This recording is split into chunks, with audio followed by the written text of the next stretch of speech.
राधे राधे। कुंज बिहारी श्री हरिदास, श्री श्यामा प्यारी कुंज बिहारी, जय जय श्री हरिदास दुलारी।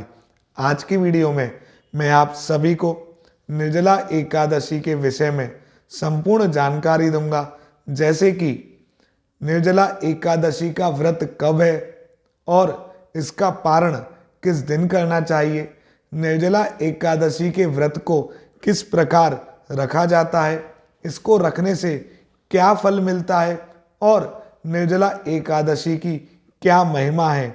इसके अलावा कौन कौन से कर्म हैं जिनको हमें अवश्य रूप से करना चाहिए, किन कर्मों से हमको दूर रहना चाहिए और कौन कौन से वो 5 दान हैं जिनको करने से आपको श्री बांके बिहारी जी महाराज की अनंत भक्ति और अनंत कृपा की प्राप्ति होगी।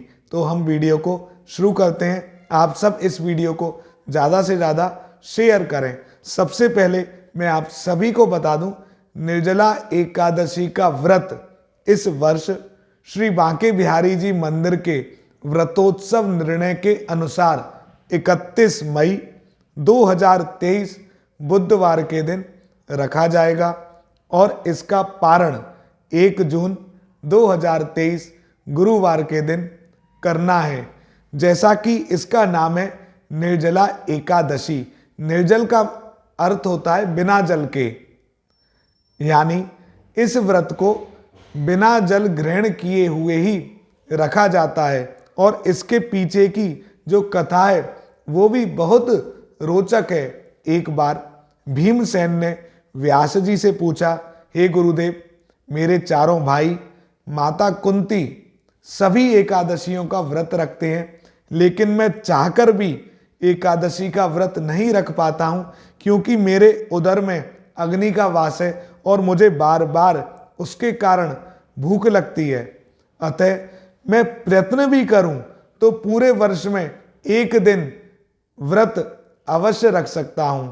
तब व्यास जी बोलते हैं कि ज्येष्ठ मास के शुक्ल पक्ष की एकादशी, जिसका नाम निर्जला एकादशी है, यदि तुम उसका पूर्ण रूप से निर्जल व्रत रखो तो आपको साल की सभी 24 एकादशियों के व्रत के बराबर पुण्य एवं फल की प्राप्ति होगी।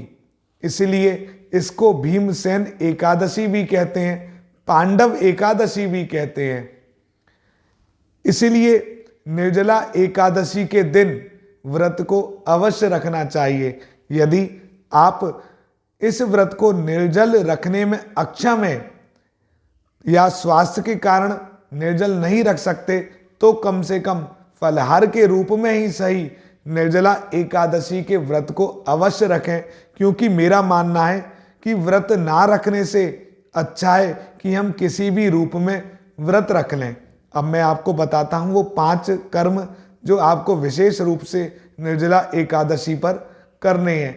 तो सबसे पहला तो यही कार्य है कि आपको व्रत रखना है, चाहे आप निर्जल रखो, चाहे आप फलाहार रखो, किसी भी रूप में रखो, व्रत अवश्य रखें।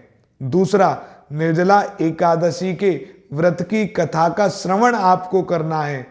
तीसरा, इस दिन अधिक से अधिक सत्कर्म करो, अच्छे कर्म करो, दूसरों की भलाई करो, दूसरों की सहायता करो। चौथा, खूब भजन करो, खूब कीर्तन करो, खूब नाम जप करो। जितना आप ठाकुर जी का भजन, चिंतन, कीर्तन, कथाओं का श्रवण करेंगे, ठाकुर जी उतने ही प्रसन्न होंगे। एकादशी के दिन जो हम एक क्षण भी ठाकुर जी का नाम लेते हैं तो हमको उसका कई गुना फल मिलता है।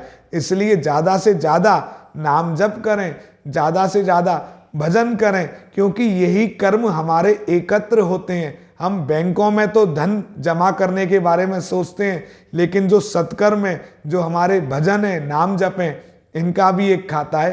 तो आप एकादशी के दिन ज़्यादा से ज़्यादा ठाकुर जी की भक्ति करें और पूर्ण रूप से ब्रह्मचर्य का पालन करें। और जो 5वां जो कर्म है वो है दान कर्म, और दान भी 5 वस्तुओं का करना है। सबसे पहला जो है दान, वो है आपको निर्जल में, व्रत तो निर्जल रखा जाता है, लेकिन जल का दान बहुत श्रेष्ठ माना गया है। इसलिए आप भक्तों को, पशु पक्षियों के लिए जल की व्यवस्था जरूर करें। किसी भी ब्राह्मण को, जो भी आपके आसपास रहते हो या जो भी आसपास आपके मंदिर हो, वहां जाकर आप जल की सेवा कर सकते हैं, ठंडाई दे सकते हैं, शरबत दे सकते हैं। जो भी आपकी क्षमता है या आपकी श्रद्धा है, सामर्थ्य है, उसके अनुसार दान अवश्य करें। तो पहला दान है जल का, ठंडाई का, शरबत का।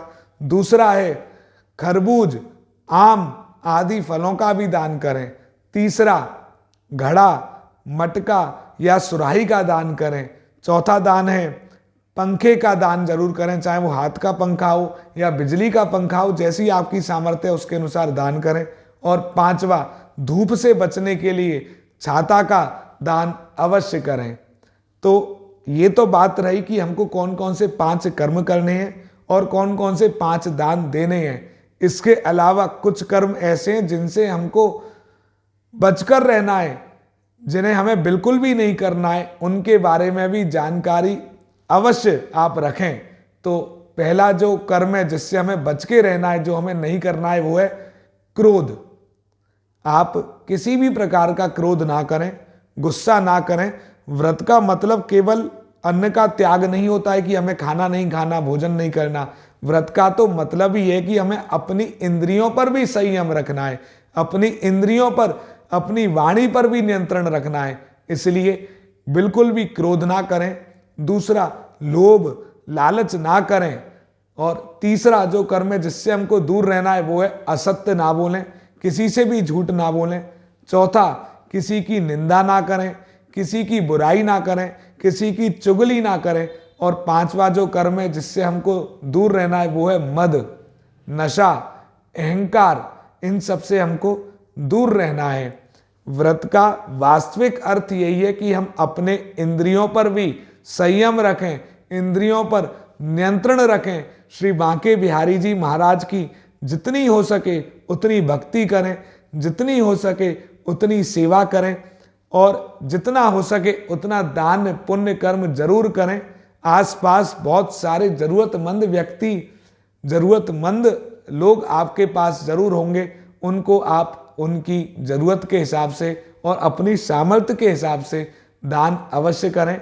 इतनी गर्मी में यदि आप पशु और पक्षियों के लिए भी जल की व्यवस्था कर सकते हैं, तो इससे श्रेष्ठ कुछ नहीं होगा। श्री बांके बिहारी जी महाराज आप पर अपनी असीम अनुकंपा सदैव बनाए रखें। हमारे YouTube चैनल श्री बांके बिहारी जी एवं Facebook page Banke Bihari temple के माध्यम से निर्जला एकादशी के दिन कथा का श्रवण अवश्य करना। एक बार बांके बिहारी जी महाराज के श्री चरणों में जयकारा लगाएं और इस वीडियो को शेयर करना ना भूलें। श्री कुंज बिहारी, श्री हरदास।